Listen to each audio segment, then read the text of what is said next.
اسلام آباد پریس کلب دا هغه تاریخي ځای دی، دا هغه تاریخي پریس کلب دی او دا پنډال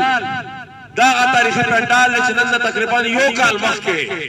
د پښتنو د اتفاق او د اتحاد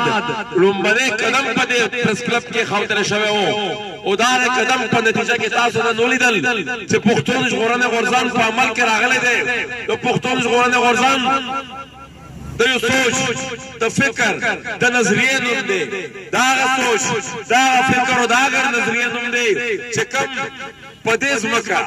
په دې پښتني ځمکه یا په دې ملک کې یا د دنیا په هر یو ګوټ کې پښتون سره ظلم کېږي، پښتون سره زیاتې کېږي، دا د غورځنګ په راځي دا مخې ته بودرېږي، دا ظلم لاس پنیسي، دا ظالم لاس پنیسي او ظلم به هیڅ شی نه پس نه پرېږدي په دې خبره باندې. ملګرو دا غورځنګ اوس دا ټولو ظلمونو